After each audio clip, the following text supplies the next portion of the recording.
Its official name was the DUKW. To the American GIs in World War II, it was the Duck. This ungainly lumbering truck would never hit the headlines or win any prizes for its looks, but it had a special talent which made it a vital part of the Allied amphibious victories from Omaha Beach to Iwo Jima. The Duck could swim. Whenever there was water to cross, this machine did it. It crossed rivers. It ferried stores in harbor. It went to sea. It carried cargo.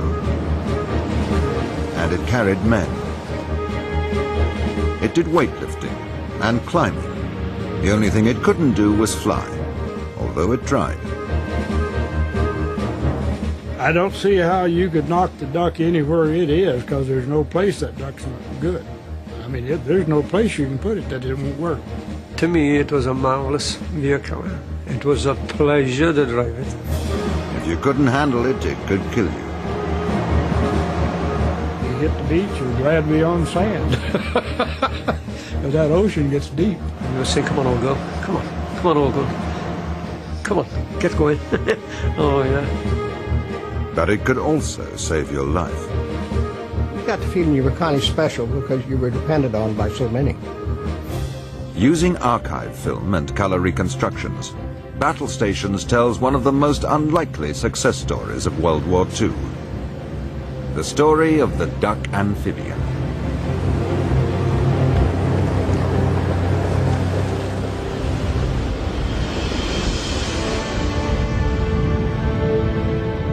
Trying to land an army on a beach has always been one of the toughest military operations. It takes a lot of planning and a lot of luck to pull it off.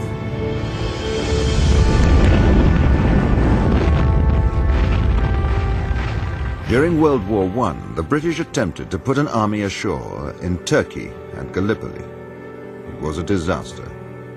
Casualties were appalling, with more than 23,000 killed and 88,000 wounded.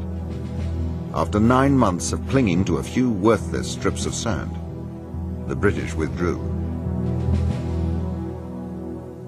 Gallipoli demonstrated that an amphibious assault is arguably the most difficult single operation of war. And it's particularly hard if you're coming in against a defended beach. You need some way to bridge the gap between the water and the land. Some amphibious assets which are going to help your people actually get ashore. In the late 1930s, special infantry landing craft were developed in America. But for landing supplies, the military really needed a machine that could climb out of the water and up the beach to safety before unloading its cargo. It sounded like a good idea. The only problem was, nobody knew how to do it, and there was no great sense of urgency about finding a solution.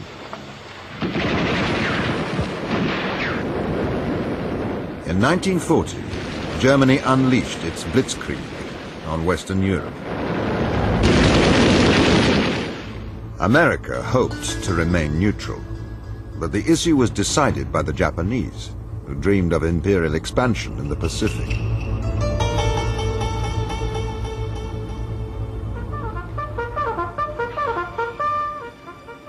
On a quiet Sunday morning in December 1941, Marine Sergeant Arthur Wells was passing the time of day with a friend on board the battleship Pennsylvania at the American Naval Base in Hawaii, Pearl Harbor. We heard an explosion. Someone made the remark, well, that's just like the Army to hold gunnery practice on Sunday. And someone else yelled, the Japs are attacking.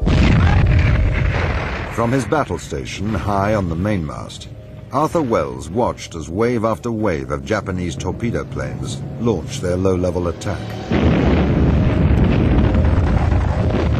I could see into the cockpits. I could see the expression on the Japanese pilots' faces, and I could see the instrument panels. And then when they'd pull out, well, then I was literally eyeball to eyeball with the rear gunners.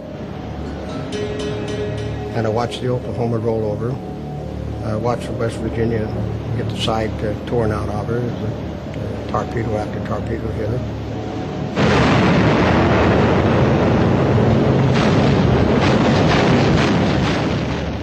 So all we could do was just watch. The Japanese attack on its Pacific fleet instantly catapulted America into World War II. Most Americans wanted to avenge the victims of Pearl Harbor. But Japan was allied with Adolf Hitler's Germany, which meant America would also have to fight a European war. The British and American allies took stock of the situation. To defeat Hitler would mean invading North Africa and mainland Europe. Germany's fascist ally Italy would also have to be attacked. A whole series of invasions would be needed to dislodge the Japanese from the island chains of the Pacific. And all these territories would have to be taken from the sea.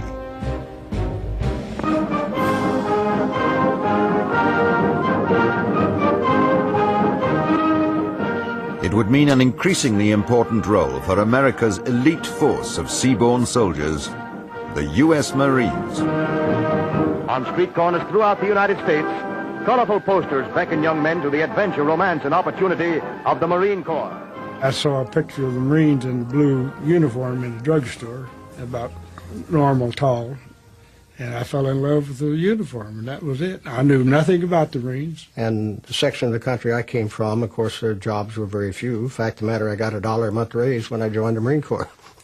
Well, I grew up on a farm in eastern Colorado, and we were pretty much at home. Then I saw this big billboard that said they need another good man, and so I thought, well, I might just do that job, you know. The recruit gets his hair cut military style and marks the first step in his transition from a civilian into a first-class fighting man. And during boot camp, you're not a Marine, you're a boot, and that's the way they put it.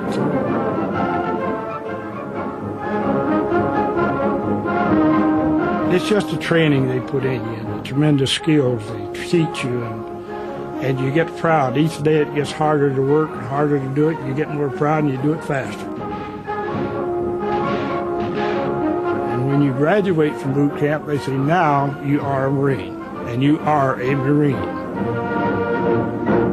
I felt very strongly that if I could live in a beautiful country like we live in and have all the rights that we have, that it was also my obligation to defend this country if it need be. With major amphibious operations required on every battlefront, the problem of landing an army on a beach moved to the top of the agenda.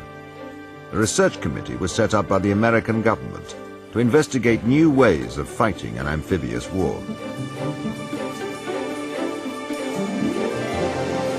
In 1937, the racing yacht Ranger won the prestigious America's Cup.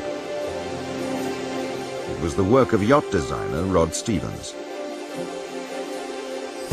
Early in 1942, he was asked by the Government Research Committee to help develop an amphibious vehicle for the American Army. Yacht design is all about creating elegant and streamlined hull forms that cut through the water at high speed. Now, Stevens would produce one of the slowest and least lovely vessels ever to put to sea.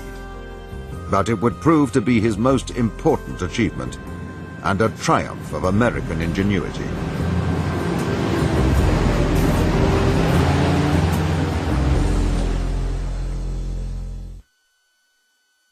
Ever try floating a truck across water? It needs a whole platoon of men. A big tarpaulin tucked up over the sides, and she's floated across. Rod Stevens knew that obsolete ideas like this were not going to win a modern war. He began designing a seagoing version of the standard American Army truck.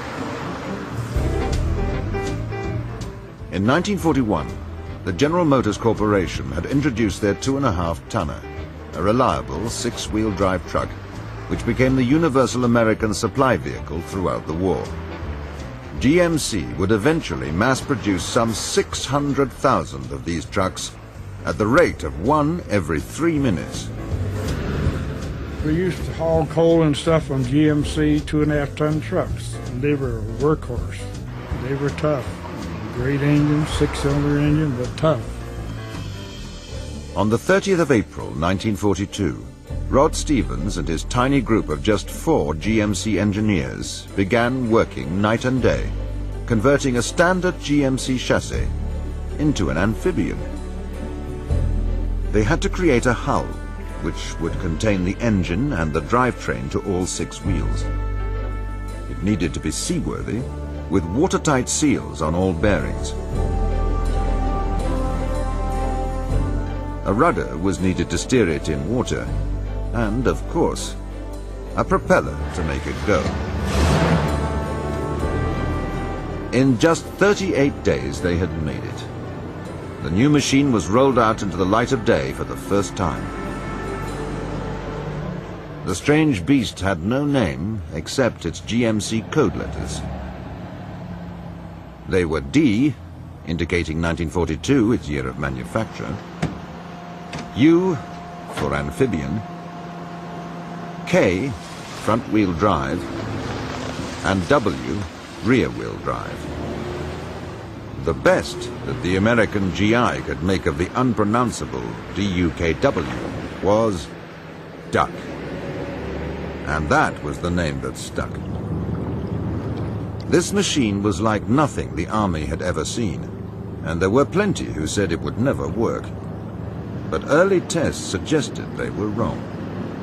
In and out of the water, the duck performed well, and hopes were high.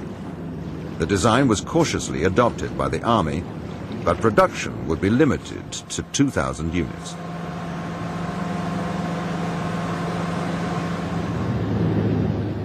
The duck may have taken to water, but it soon became obvious that the military establishment had not taken to the duck.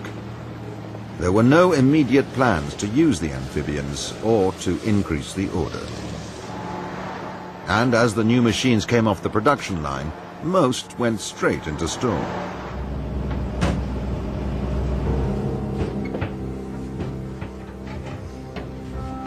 Some generals were convinced that the amphibian would always be a compromise, neither a good boat nor a good truck. They believed it could actually become a liability on the battlefield and should not be used in combat zones. War spawns new inventions, and they in turn demand new techniques. But the military mind is quite often conservative, and in a way rightly so, because nobody wants to take a gamble with people's lives. But the problem is this: nobody will take a new invention seriously until it's been proven in battle. But it can't get proven in battle until it's been taken seriously. In a bid to keep the duck project afloat, Rod Stevens persuaded the Army to let him demonstrate its ability in a series of sea trials off the New England coast. It looked like his last chance to sell the idea to an unenthusiastic military establishment. 4 days before the trials, a violent storm hit the area. A Coast Guard vessel was wrecked on a sandbar offshore. When all attempts at a rescue had failed, a duck was sent out and managed to save the 7-man crew. A few hours later, the wreck had vanished.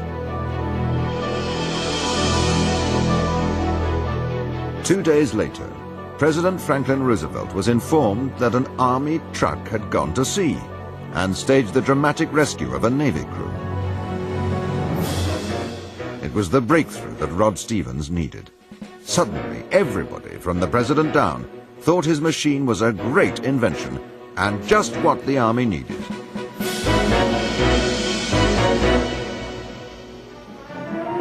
The United States Army calls its newest mobile weapon the Duck. Amphibious 2.5-ton trucks, they operate on land or in water. Navigating rough seas like Navy barges, the Ducks are the last word in mechanized equipment. And who better to take the duck to sea than the Marine Corps? Special duck operating companies were formed, which quickly became known as the Quack Corps, and led to some confusion in the ranks. He says, well, I don't know anything about him, but it's a duck company. And so I asked him, I says, what the hell is the Marine Corps going to do with ducks? In training schools along the American seaboards, men are learning how to operate and service ducks. Training is tough, but interesting. A driver must be a combination truckman, stevedore, seaman, and mechanic. Once seated in the cab, the novice duck driver found himself surrounded by a bewildering array of levers, pedals, dials, and written instructions. It is not difficult. It's put it in gear just like you would a car or truck. There's a lever to pull on your propeller to make it go. It was built for whatever you're going to use it for, whether it be land or sea. You didn't have to worry about where you're going. You know you'll get there. But overconfident truck drivers soon found that going to sea was not as easy as they thought. The king of the road could soon find himself out of his depth. My maintenance officer overloaded one of them. He overloaded this one with equipment and tools and whatnot, parts, and it went clear to the bottom of the ocean. On land, too, the duck driver could find himself in trouble. With the wrong tire pressure, sand is a trap, as this demonstration will clearly show. The duck on the left has tire pressure for road driving, the one on the right for sand. The hard tires make narrow, deep tracks, while the deflated tires splay out like a camel's foot, giving good traction. The driver with the hard tires might have gotten through on level ground, but now he's in a spot, with his wheels digging in deep. But the duck had a whole range of special equipment for awkward situations, just like this one. Lesser vehicles might need the help of a tow truck, but the duck could winch itself out of trouble using a ship's anchor, also provided as part of the standard kit. It's just simple engineering when you get down to it. It may seem complicated to some people, but in theory, most of it is simple. What you can't do, this guy can, and that just keeps going. And there's always a way, no matter what. After 5 weeks of learning to drive, navigate, tie knots, operate winches, handle cargo, and a score of other tasks, the crews were ready to go into combat.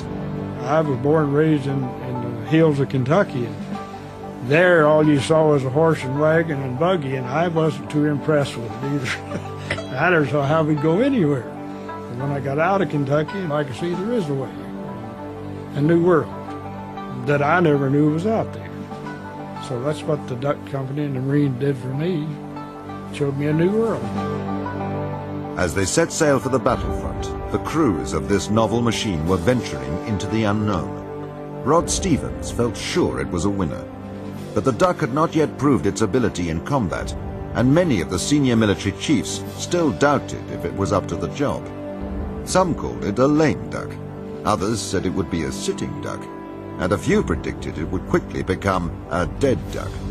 Now they would find out who was right. It's become more and more apparent that our strategy from now on in calls for landings on lots of beaches and in lots of places. Invasion from the sea. America's fighting a modern war, so it takes the GI truck, adds a little American ingenuity, and you got the duck.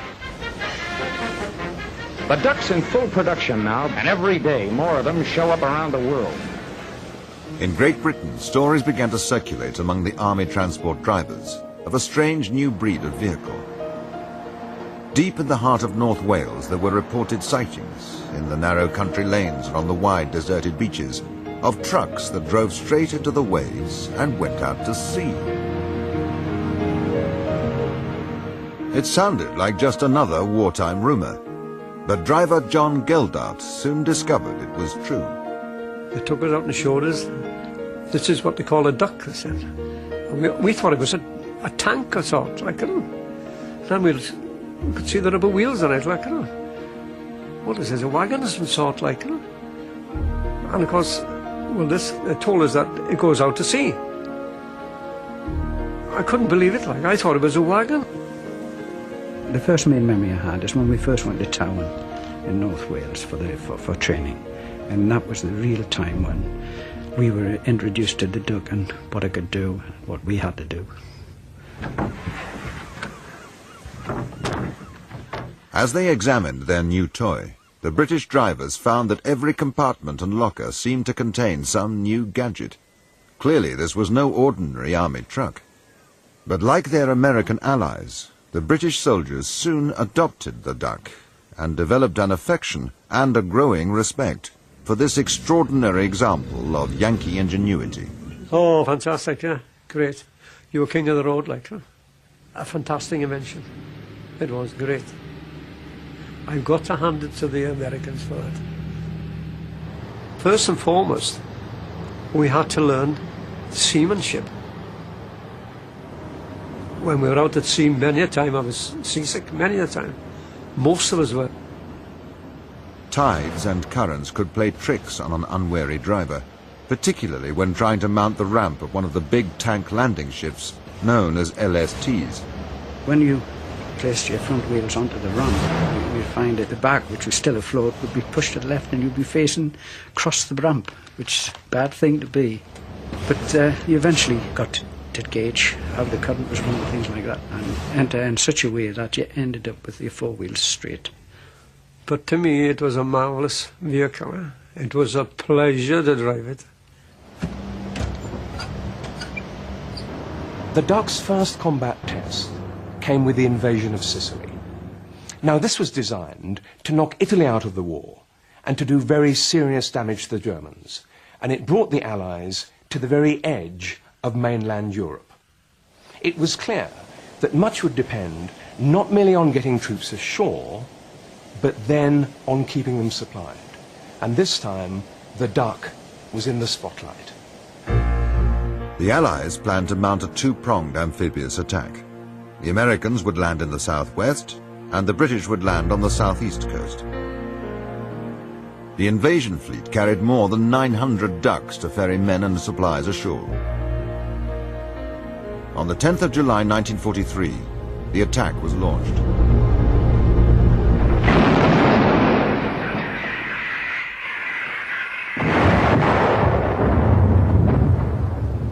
While some men waded ashore, others had the pleasure of landing in ducks.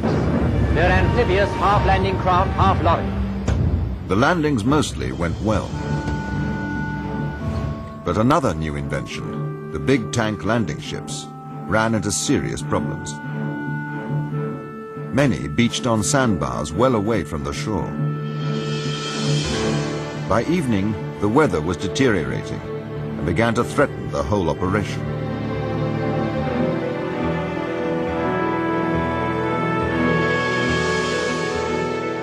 But the ducks were able to mount a shuttle service, braving the rough seas to deliver the goods ashore.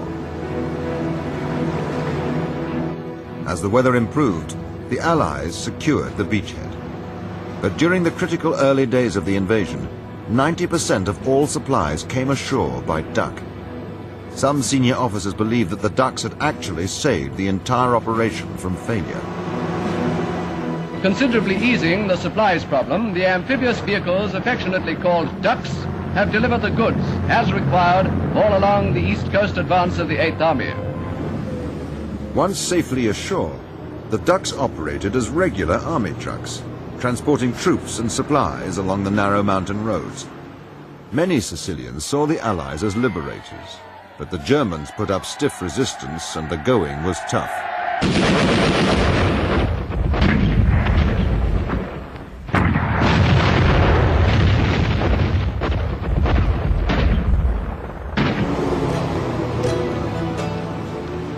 At last, they reached the Straits of Messina, and the ducks took to water once more, for the short swim to the Italian mainland. The battle for Sicily had been won. The Supreme Allied Commander, General Eisenhower, was profoundly impressed by the ducks' performance. He reported to Washington, "Amphibious truck, 2 1/2 ton, commonly called DUKW, has been invaluable. Suggest commendation for officer responsible for its development." Nobody wanted to admit to Ike that the Army's chief contribution to the duck project had been a determined attempt to sink it. But for Rod Stevens, it was a triumph. His ugly duckling had finally won its spurs. It's not built for beauty. It's built to take the people in, the artillery and the ammo and the stuff we did. The sick back to the ship. anything you want to put on it, you can haul. That's why it was beautiful. With ducks to do the job of getting it ashore, it gets done in a hurry. Invasion's the order of the day, and American skill is right there to meet its requirements. But the duck also had its share of problems. It required constant lubrication and maintenance to resist the destructive combination of salt water and sand. The men are thoroughly grounded in maintenance work, which is highly important in a truck that goes to sea. Every vital part should be serviced at regular intervals. Every day, lubrication is checked and rechecked. The need to stop and increase the tire pressure for road driving after a beach landing was also a major drawback. The crew engages the tire pump using the control in the driver's cab and gets out the air hose. All 6 tires should register 40 pounds. Inflating and deflating as driving conditions change may take a little time, but it prevents injury to tires and keeps the driver from getting stuck. And in a combat area, that's essential. The answer to the tire pressure problem was an ingenious system of pipes and valves which automatically fed air to the hubs of all 6 wheels from the compressor on the engine. In the cab, signs told the driver which pressures to use for a whole range of conditions. High pressure for paved highways. Lowest pressure for soft sand. Soon, the duck would be experiencing them all. From the sharp coral spikes and soft volcanic ash of the Pacific Islands to the firm sand of the Normandy beaches and the hard road to Berlin.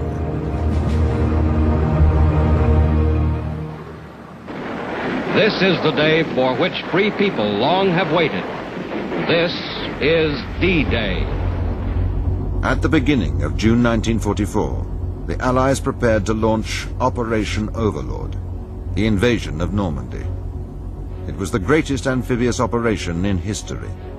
5,000 vessels, 11,000 aircraft, tanks, trucks, jeeps, and 2,000 ducks.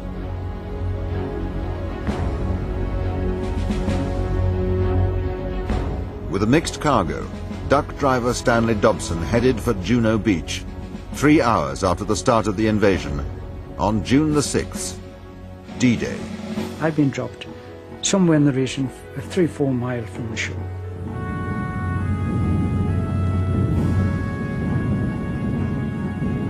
Our ducks were all loaded up with stores, a little of each. The idea, of course, of being one of the first ducks onto the beach was that we had something for everybody. We had petrol and rations and ammunition, tank shells, things like this. We had a little bit of everything. It was amazing, I think, the organisation that went into that.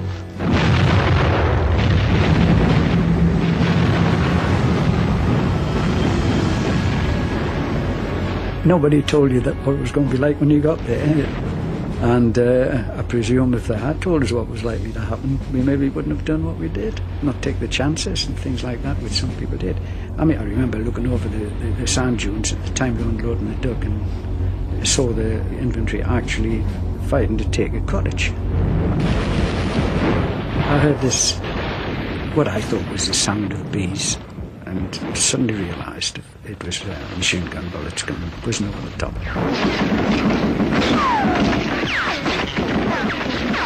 You suddenly realise, oh, what am I doing here? Until harbour facilities were established, the ducks formed a vital bridge between the supply ships and the invasion beaches. 40% of all the tonnage brought ashore was carried by duck. The sheer scale of the Normandy operation beggars belief. By the end of D-Day, the Allies had put 130,000 men ashore in Normandy. By the end of June, they'd landed 850,000 men, 150,000 vehicles, and 500,000 tons of supplies. This was a tremendous logistic undertaking. It was rather like trying to supply the population of a very small country or a decent-sized city. It was estimated that every fighting man would need up to 30 pounds of fresh supplies every day. A ton for every 100 men. 10 tons for 1,000. Thousands of tons to shift, in boxes of every shape and size, each one labeled and listed, checked and signed for. Canned goods, cannons, machine guns, rifles, pistols, ammunition, bombs, hand grenades, mines, mortars, uniforms, clothing, medicine, bandages, ointment, plasma, drugs. Soon the ducks were also performing another vital role. After unloading their cargoes, they became floating ambulances, able to evacuate the wounded straight from the battlefield to the hospital ship in one operation. What the drivers did was pick up anyone on the shore, you'd take him there, get him aboard ship, they'd get him to the sick bay or whatever, they'd do what they could for him. A lot of people had their legs shot off, a lot of things. For designer Rod Stevens, it had been a long, hard battle persuading the military to adopt the Duck. But by now, even the most hidebound commanders had learned to appreciate the value of the floating truck. Its versatility had been proved beyond any doubt, and its lumbering shape became a familiar and welcome sight on every battlefront. You got the feeling you were kind of special because you knew that you were depended on by so many. I and most of the men fell in love with the thing pretty quick because it could just do so many things so well. It's built to take the people in, the artillery in. And then now what are we going to do? We got to have some ammo, so we got to go back to the ship, get another load of ammo and bring it back. Now we got to have food for the men, so we got to do that. And you just constantly go back and forth. That ship is sitting out there full of everything, and if they need something heavier, they'll go get it, and that was it. Well, I think as far as the Duck's concerned, if it hadn't had the Duck, we wouldn't have had Normandy. It's simple as that. I don't think that the Normandy lands would have been successful without them. On June the 12th, 6 days after the invasion, Prime Minister Winston Churchill became the first of 3 very important passengers to arrive on the Normandy beaches by Duck. Next, it was the turn of France's future president, General de Gaulle. For the French nation, his first step onto the newly liberated soil of France remains a truly historic moment. It was hardly a dignified entrance, but thanks to the Duck, at least he kept his feet dry. 2 days later, the Duck again helped to make history. On the 16th of June, just 10 days after the opening of the invasion, His Majesty King George VI paid a visit to the fighting front in Normandy. The King went ashore in one of the now famous amphibious vehicles known as ducks. The Duck had finally achieved the ultimate status. It really was a vehicle fit for a king.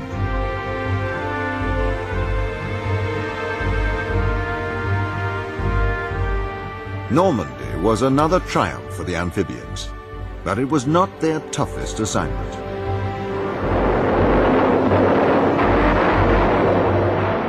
That would come on the other side of the world, in the Pacific.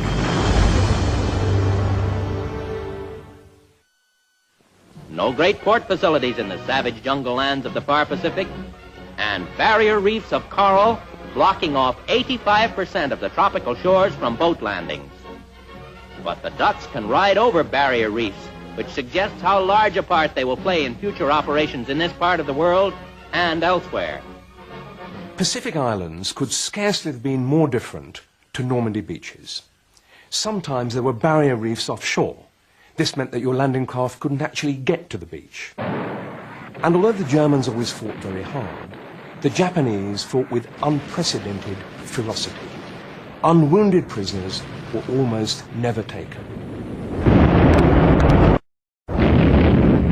This was a very different war against a very different enemy. The attack on Saipan was launched on June the 15th, 1944.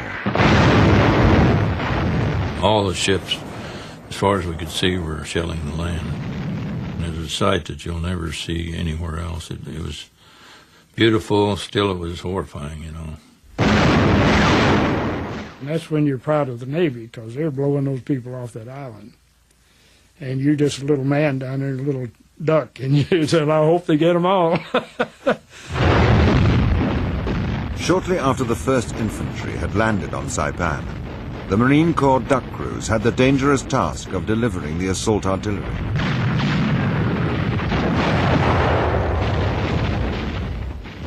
I think you fear it more when you're on ship. See, I'm going to be there in a few minutes. I got to go out there. And I see what's going on out there. I see those fish jumping out of the water, only they're not fish. They're mortar shells.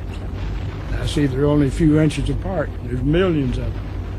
And I see it's going on all the way from the beach to the ships.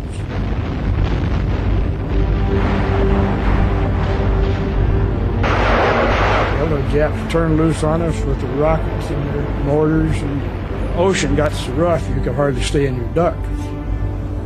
And finally, you just weather the storm. The ones that don't get knocked out just go on in. And that's the way we did it. So you hit the beach, you're glad to be on sand. Because that ocean gets deep. As the Japanese resistance intensified, the battle for Saipan grew more bitter and more deadly. The Marines suffered heavy casualties. When we went in, you know, the first wave had already been in, and so there were obviously a lot of bodies laying everywhere, you know. I mean, it was quite a horrifying sight. But that's what war is, I guess. You hate to see that, people, their arms and head blowing off, and that's hard to take, but you keep going.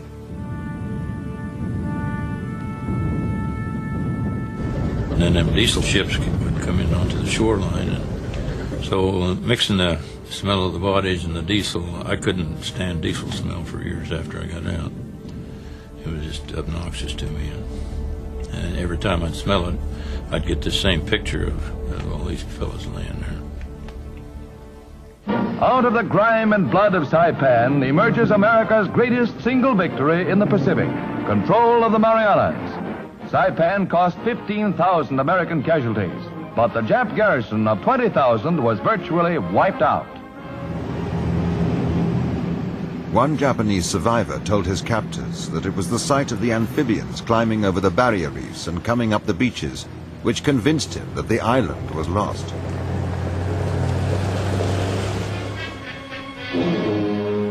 By the start of 1945, the Americans had scored a string of victories in the Pacific. But the attack on Iwo Jima was quite unlike the others.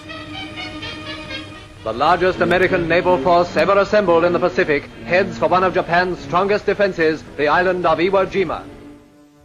Iwo Jima is dominated by the dormant volcano Mount Suribachi. The beaches of this desert island are composed not of golden sand, but of soft, black, volcanic ash. Iwo Jima is only 660 miles from Tokyo. The American Marines were ordered to capture the island as a base for air operations against the Japanese mainland.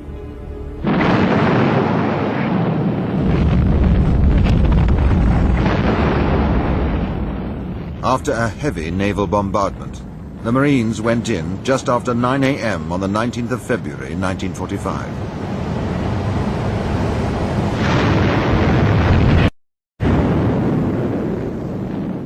As the first waves landed, there was little opposition, and it looked as if the operation might be fairly easy. But then the Japanese opened up a murderous barrage of crossfire from their well-defended positions, and the Marines were soon suffering heavy casualties. It began to look like another Gallipoli. When the ducks reached the shore, many became stranded, their wheels spinning in the soft ash. That black sand, it was hard to breathe. That was hard on them. And you couldn't walk through it hardly. You couldn't get your vehicles through it hardly. It was tough. Only by lowering their tire pressures to a mere 5 pounds were they able to clamber out at a few points where the beach sloped more gently. All around them, Japanese gunfire kicked up the ash, and many machines were knocked out. And then Mount Suribachi standing there looking at you down your throat, and that was tough. It took them 3 days to get up to the top of that thing. Well, those 3 days were long and treacherous. Those men laying there just eating bullets as fast as they could. Rockets, artillery shells, everything the Japs had, they threw them at them.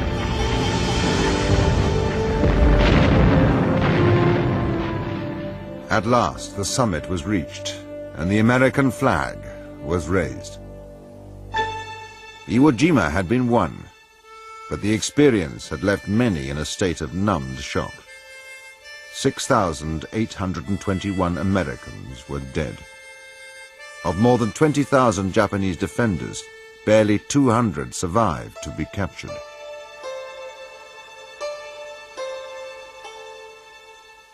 The suicidal determination of the Japanese, and more horrific casualties taking the island of Okinawa, convinced the Allies that an invasion of the Japanese mainland would mean slaughter on an unacceptable scale. It was decided to unleash the ultimate weapon. On August the 6th, 1945, an atomic bomb was dropped on the Japanese city of Hiroshima. After a second bomb devastated the city of Nagasaki, a Japanese delegation boarded the American battleship Missouri and signed the formal surrender document on the 14th of August 1945. The war was over at last. The Allied victory was won by military force and mass production. It was won by the fighting machines, the tanks, battleships and bombers, and by the unarmed machines, the transport planes, trucks and landing craft. It was also won by the ingenuity, imagination and determination of men like Rod Stevens. These were the qualities which hatched his ugly duckling, which so nearly didn't make it to the battlefield, but managed to prove its critics wrong. Without your ingenuity, where would you be? It's just something that's installed in us. And I think it's great.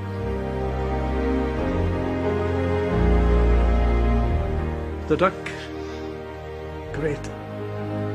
It was a privilege to drive it and work it. It was, I know it was under awkward times to drive it and use it, but I enjoyed it.